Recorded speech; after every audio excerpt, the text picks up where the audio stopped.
Hello, everyone, and welcome to another great preseason preview episode of the Gridiron Glory with Will and Tad, where we proudly cover all 32 teams. Today, we will be focusing on the Buffalo Bills, the defending champions of the AFC East, coming off of a quality season where they went 13-4. And made it all the way to the AFC Championship game, where they once again fell to Kansas City, and that is a storyline for this team. Can they get past that team in the playoffs? They've um, beaten them in the regular season, but to me, I kind of just think at this point in the playoffs is kind of just more of a mental block type of a thing than anything else. I mean, you have the roster, you have the talent, you have the defending MVP Josh Allen. You What's it also going to take have to a get by call. that team? You also have a call or two that could have gone your way in the AFC Championship. Potentially some discrepancies with the officiating. But in the end, I mean, the Bills have to Bills control what fans they will can agree with me there. control. The Bills fans will agree with that, but I mean, all the players, I'm sure they'd also agree that they have to control what they can control, and what can they do to better themselves to get by that team. That's one of the big questions. We know this is a good roster. We've seen them win year in, year out. Josh Allen, I'd say he's unquestionably a top four quarterback in the league. I'd probably personally rank him around number two overall. What would you say? I probably personally would rank him third or fourth. Probably go ahead of if I were to go anybody ahead of him, probably go. I mean, truthfully, Mahomes, Burrow, maybe Lamar. It's kind of a toss up between Yeah, Allen and Lamar. I'd say he's right I there. agree. I mean, but they're all in the same. Like Allen is definitely up in that tier with those men. Oh, no question, no question. Obviously the defending MVP. Looking a little bit deeper into the quarterback room, Mitchell Trubisky back again to be the backup. So hopefully for the Bills, it doesn't come to that and Josh Allen stays healthy, but Mitchell Trubisky, will do what he can do. Looking at the weapons, he has, James Cook, a very high level running back. He, is reportedly practicing again. I know he's kind of dealing with a contract situation. It looks like he's going to be playing though, so hopefully they get that worked out in the contract situation. So because he's a very high level running back. Yeah, James Cook to me is when he's healthy, a top 10 running back in my book. Yeah, I'm total agreement there. The receiver room had some questions coming into last year. I would say they still have some questions though. Keon Coleman, a very high quality second year player out of Florida State. I think he is in line for a potential breakout year. Khalil Shakir going into his fourth season. Josh Palmer. So you have some weapons. My question is, will they get a guy like Keon Coleman, can he truly break out and have like a wide receiver one level type season? I think that's what they would be looking for. I mean, Keon Coleman to me is a wide receiver tad that has really up and come and developed, and I don't feel like he's still broken into his full true form of what he's really Yeah. yet to become and be. But I really loved the moments I've seen out of him, the athleticism I've seen out of him, just the big crucial clutch moments, catch after catch again. I Hmm. mean, this is an up and coming wide receiver. Yes, absolutely. And of course his tape at Florida State was incredible. I mean, you can just see the potential immediately. Like, this is a very good high level player. And this is an offense, a very strong offense. They didn't spend a lot of draft capital on the offense. One player they did draft is Jackson Hawes, the tight end. They have a deep tight end room. Dalton Kincaid, I'd say he's borderline top 10 tight end. Dawson Knox, a very high quality veteran. So Yeah, Dalton interesting Kincaid to is a draft this top 10 player. tight end, top 10 tight end, Dalton Kincaid. I agree. Yep. So a very strong skill players. What do we know about the Buffalo offensive line? Yeah, according to playerprofiler.com, the Buffalo Bills offensive line does rank number 11th. And yeah, so they are returning all five starters from 2025. But they're questioning if their statistical success is due to the greatness of Josh Allen and not their talent. So, I mean, people are saying, sources might be saying that Hmm. Josh Allen is literally carrying this offensive line in a sense, but nonetheless, still a very I upper mean, tier offensive line. to an extent, perhaps. I mean, when you have an elite MVP level quarterback, I mean, you're supposed to elevate your teammates. I mean, but the thing is, your teammates still have to be good and willing to be elevated. And I think the fact that his offensive line is willing to do that, I mean, they block for him, they help him run the ball a lot. I think that that does speak to the talent of the offensive line. I think they do deserve some more credit for what they do. And let's not discredit the leadership that the quarterback truly Yeah, has to possess and have to be able to lead his offensive line. absolutely a very strong point. I mean, Josh Allen, he's an MVP caliber quarterback, and he's also a good leader. I think that's a very strong point that can't be left behind. Absolutely, a Um, tremendous locker room guy. I mean, his annual pictures that he submits to the league every year. I mean, he used to smile in a lot of them, but now he has a straight face in his last 2 or 3 seasons for his picture. So that just mhm. speaks volumes to the situation and the aura of what he wants to do. And I do want to briefly mention Joe Brady, the offensive coordinator going into his second year. No real issues there. They had one of the best offenses in the league last year, and I don't really see much of a reason for that to change. So he's sticking around.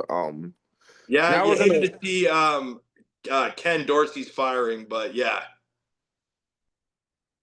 Yes, definitely hate to see that.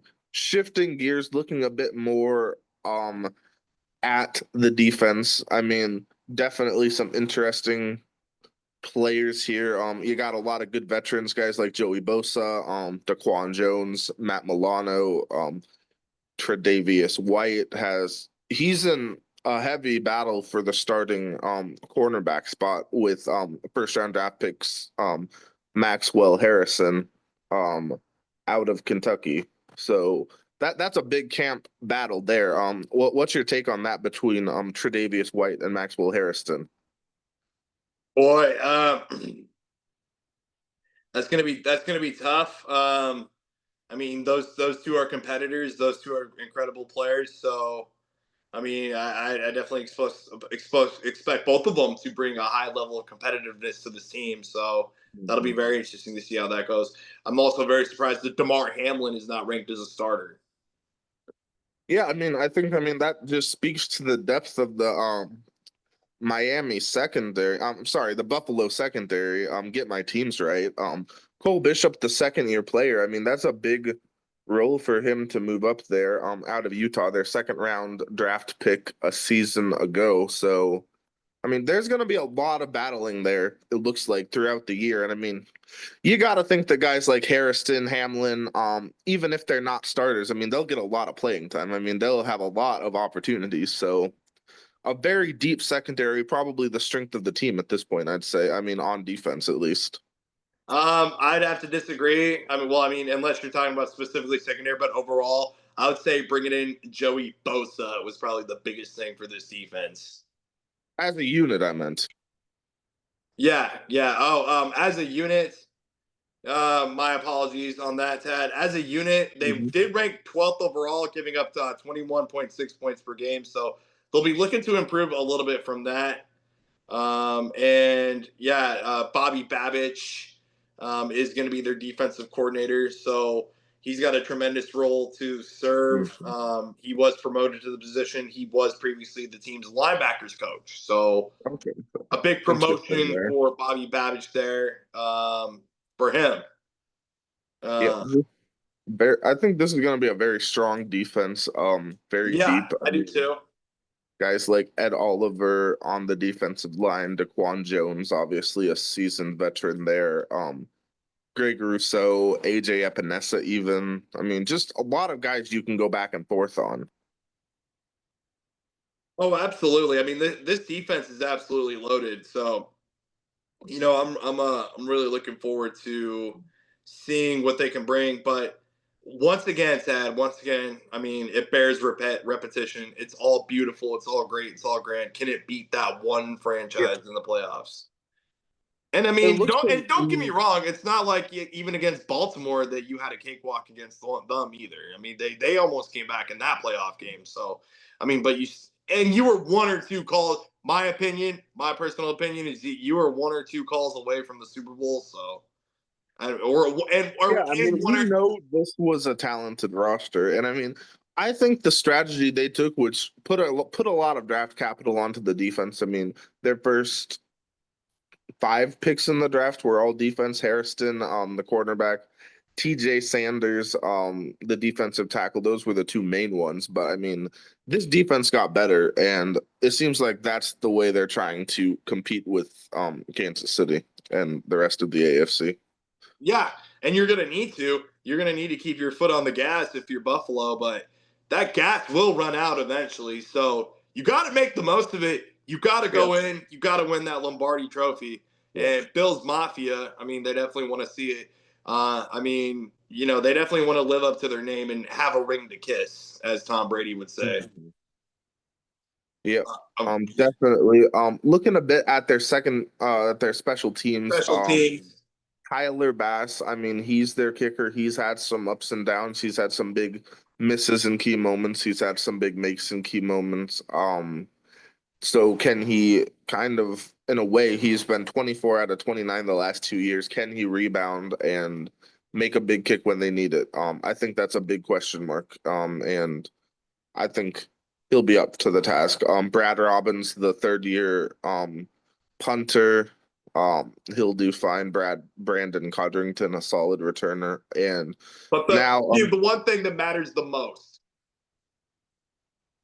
yes, I'm sure we've all been waiting for the long snapper report.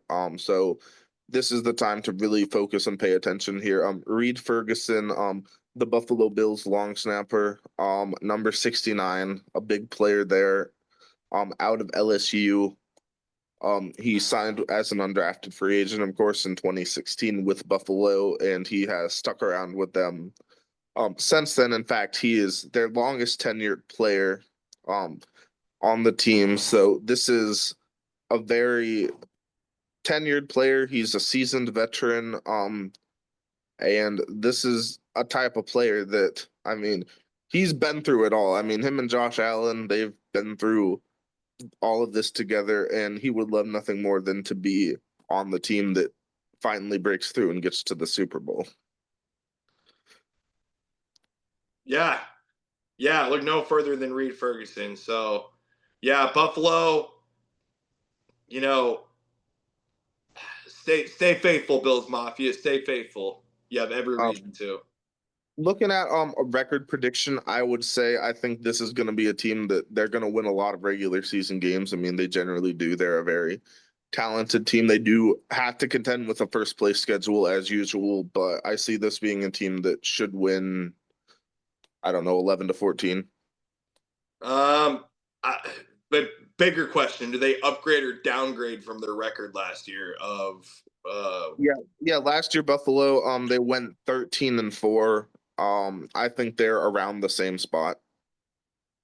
But if you had to pick one, upgrade or downgrade, personally, I would probably, with just how loaded the AFC is getting, I don't necessarily think they finished 13-4. I could see them going 11 or 12, maybe, Yeah, or even finishing at 13 again. But and that's nothing against them because, like you said, they have to contend with the first place schedule. But I don't think they would get 14. No, I think it's possible, but it's I mean, I possible, think but that's the high end. That's the high end of my prediction. I said 11 to 14, so that would trend toward being under the 13. we definitely think that they will win the AFC East. I certainly do. Yeah, I'd be surprised if they didn't. Very surprised. Yeah, I didn't really have any other final thoughts or takes on the Bills. Yeah, thank you all for watching the Gridiron Glory here with Will and Tad, where we cover all 32 teams. Please continue to like and subscribe for tremendous content and exclusive long snapper reports. Thanks for watching.